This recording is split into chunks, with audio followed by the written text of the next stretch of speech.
We continue on with the Hall of Fame class of 2021, and we're going to just cut these into parts.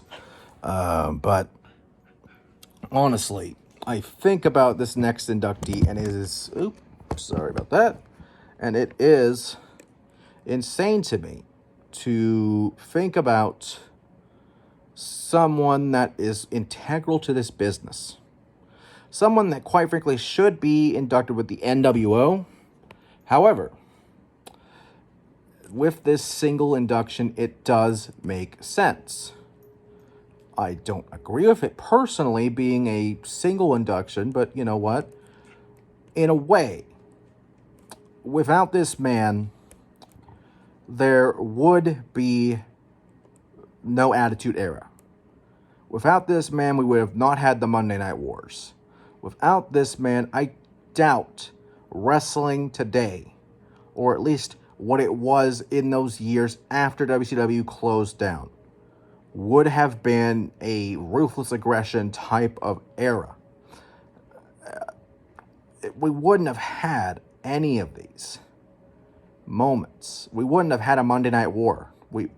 The wrestling business as we know it could have changed very, very differently without this man. And I'm talking about Eric Bischoff.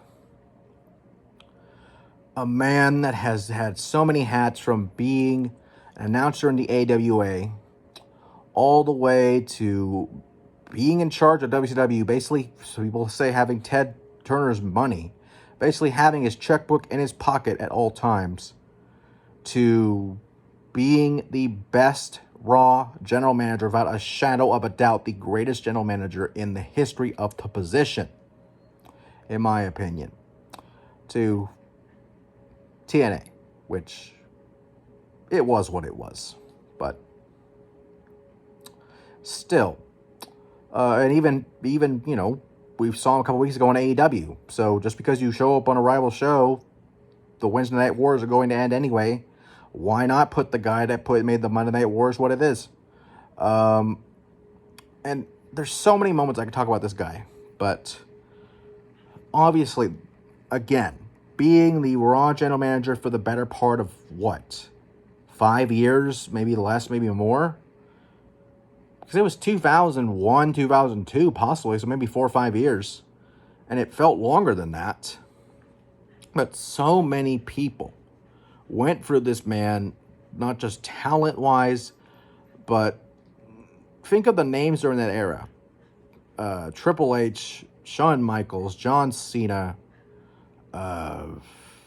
even the remnants of, ironically, the WCW talent that was there, Ric Flair, Johnny the Bull Stamboli, Chuck Palumbo, The Undertaker, obviously, Kane, even had the Shane McMahon and the Stone Cold era, and even having Stone Cold as a co-general manager at that time. But thinking about what this guy's done, you can't really think about accolades with this man, because the other thing he's only held was a hardcore title, and that was WCW, and that hardcore title didn't really mean as much as the WWE's hardcore title did, so you just did what you did with it.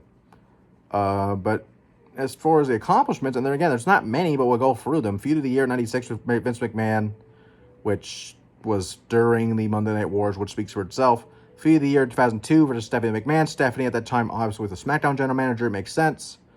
For WCW, their hardcore title. And I don't even think he held it for that long either. I think he retired it or something. I don't remember.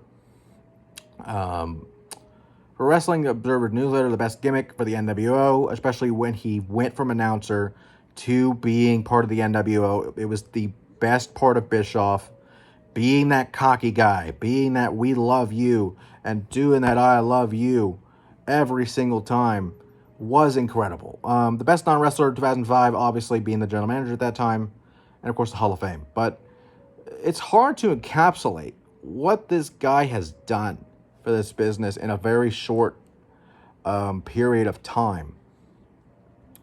But he did a lot, and some good, some bad.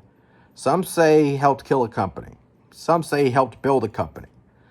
I think, again, without this man, the Monday Night Wars would have never been what they were. And we just have to leave it at that.